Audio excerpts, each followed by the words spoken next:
recibimos de nuevo en Radio Sefarad a Ricardo López Gotti. Hola, Ricardo. Hola, Raquel, ¿cómo estás? Pues encantada de hablar contigo y de aprender un poquito más sobre los totalitarismos. En este caso vamos a hablar de la propaganda en estos sistemas. Exacto. Vamos a ver un poco, en términos generales, cómo era la propaganda tanto en el nazismo como sobre todo en el periodo estalinista, que es cuando más se despliega el totalitarismo en ambos sistemas. Primero hay que siempre recordar que más allá de la propaganda había una rígida censura, con lo cual no había ninguna posibilidad de que hubiera otras voces, ni más o menos críticas. O sea, siempre había un pensamiento único, un discurso único, y que estaba rodeado de una estética y una gran movilización que partía desde el Estado.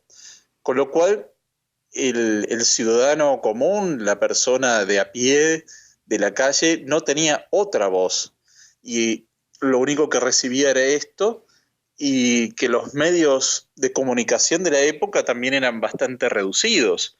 El medio de comunicación más masivo que llegaba en esos tiempos era la radio, el cine obviamente, pero el gran medio de comunicación era la radio y la prensa escrita.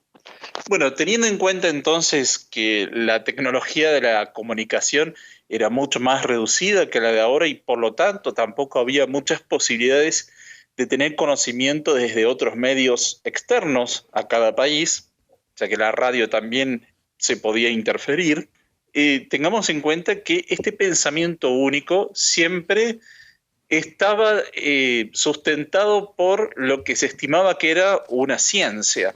Es decir, tanto en el caso del nazismo, de una superioridad racial sustentada en la pseudociencia que era la eugenesia, como en el sistema soviético se suponía que el socialismo científico era una ciencia y por lo tanto ambas formas de pensamiento explicaban todo, desde los orígenes de la humanidad hasta el presente y el futuro, con sus propias leyes históricas, así como todos los comportamientos, incluía la biología, el arte, las ciencias, todo estaba teñido por la ideología.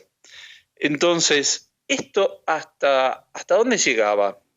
Bueno, en realidad, Goebbels, por ejemplo, tenía muy en claro, que era el ministro de propaganda del régimen nazi, tenía muy en claro que este discurso científico y muy ideologizado solamente le interesaba a un porcentaje muy pequeño de la población, que el resto básicamente no estaba influido por ese tipo de discurso pseudo racional, sino que básicamente había que entretenerlo, ¿no? Y distribuir una serie de noticias que sirvieran para fundamentar cada régimen totalitario.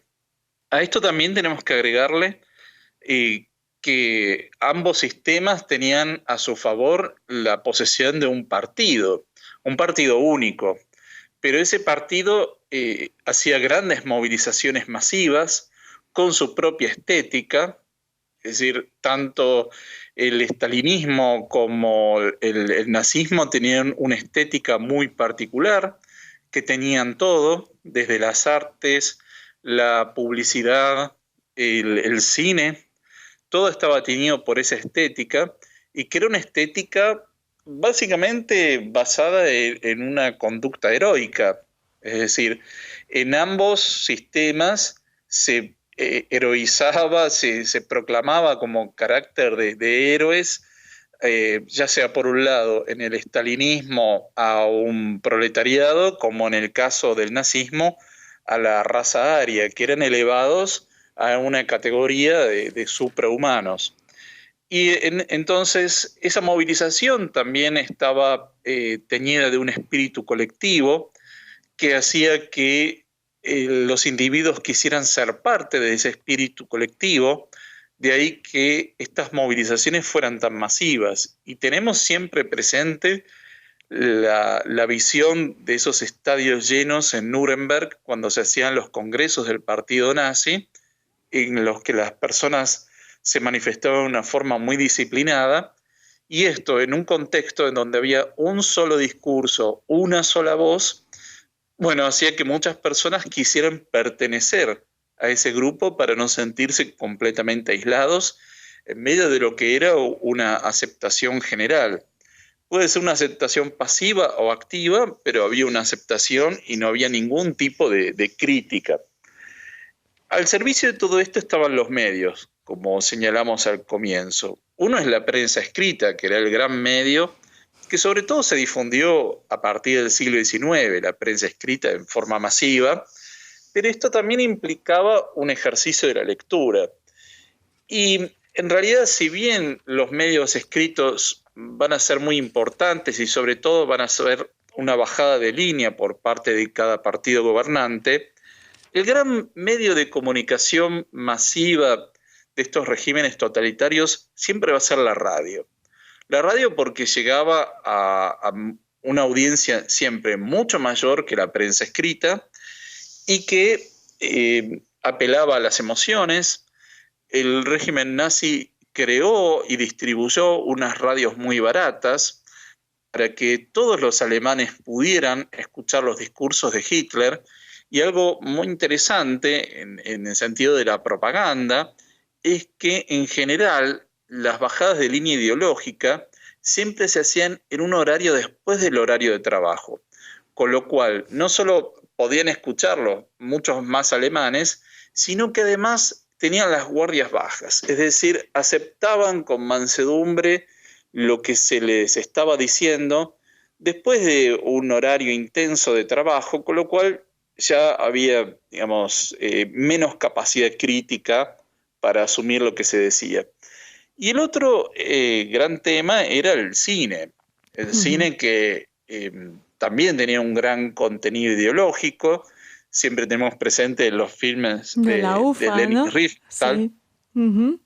De Leni Riefenstahl, por ejemplo, en los cuales había una apoteosis al régimen. Y lo mismo pasaba en la Unión Soviética. Ahora bien, no todo el cine estaba teñido de ideología, porque también había que entretener. No se podía adoctrinar en forma permanente a las personas, porque esto llevaba al agotamiento.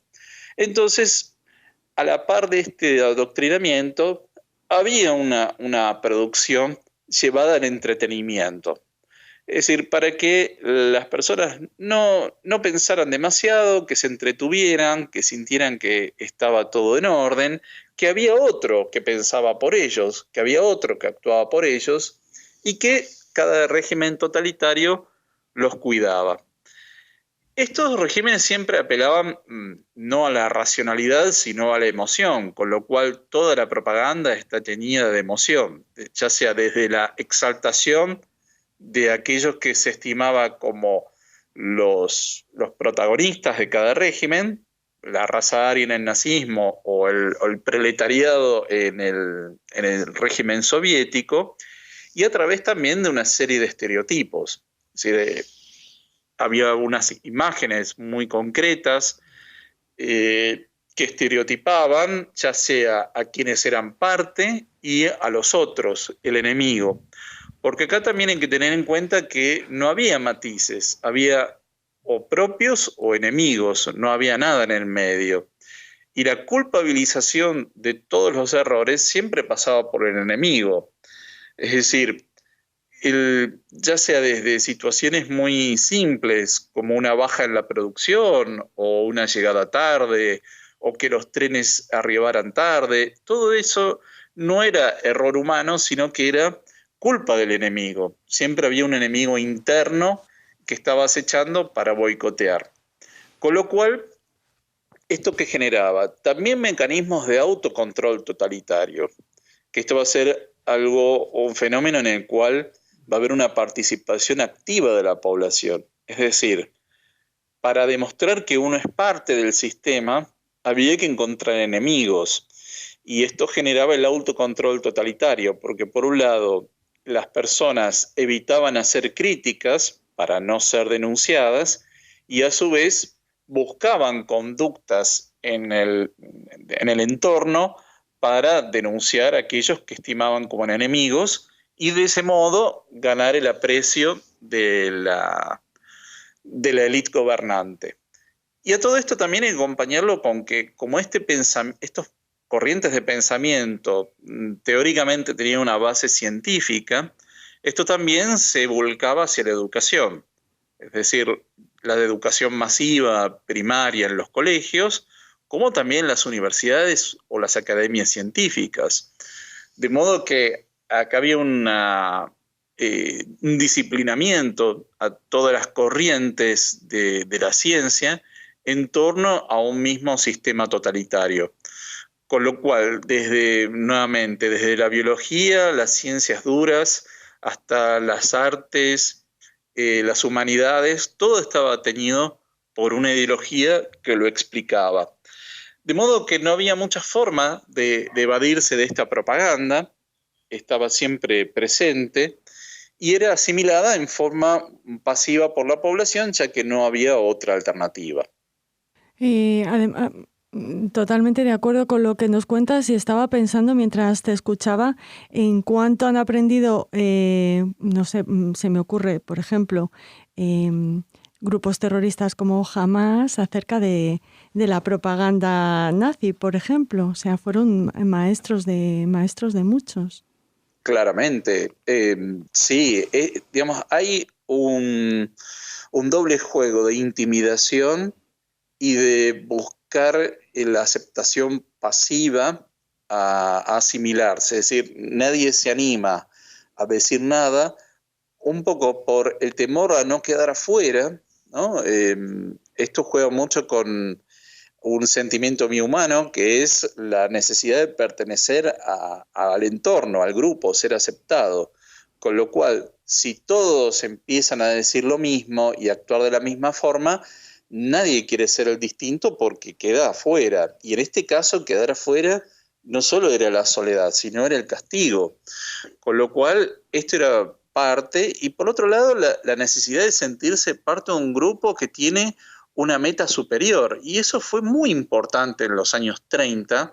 Atrajo a muchas personas porque, siendo años de una gran incertidumbre en la que no se sabía cómo iba a ser el futuro, bueno, muchos pensaban que la ola del futuro era esta, el totalitarismo, y entonces se plegaban, digamos, por una cuestión de pertenecer a una ola que estaba por encima de los deseos individuales. Y así es, los grupos terroristas aplican este tipo de sistemas porque, por otro lado, era sentirse parte de un grupo elegido, que era superior al resto, que tenía una misión que los trascendía, una misión de carácter casi metafísico que los trascendía, y por lo tanto jugaban mucho con esto, el aislamiento y el castigo a aquellos que se atrevían a ponerse en contra, y por otro lado la necesidad de pertenencia. Y también, bueno, la manipulación de los datos históricos, la repetición de una mentira que acaba casi convirtiéndose en una verdad. Aquí en España tenemos casos recientes, pero bueno, te agradecemos. Ricardo, no sé si quieres añadir algo más antes de despedirnos.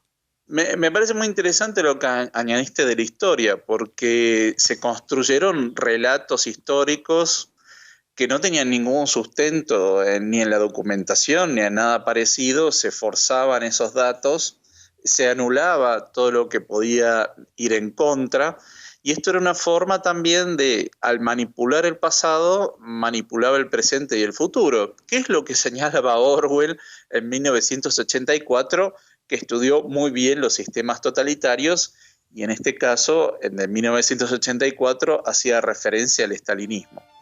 Sabes que se incrementó, no sé, una barbaridad las ventas de 1984 cuando Trump subió al poder. Bueno, hay muchos ejemplos del momento actual que nos servirían para añadir cosas a lo que nos has contado, que como siempre ha sido muy interesante. Ricardo, esperamos oírte muy pronto aquí en Radio Sefarad. Gracias. Muchas gracias, Raquel. Hasta luego.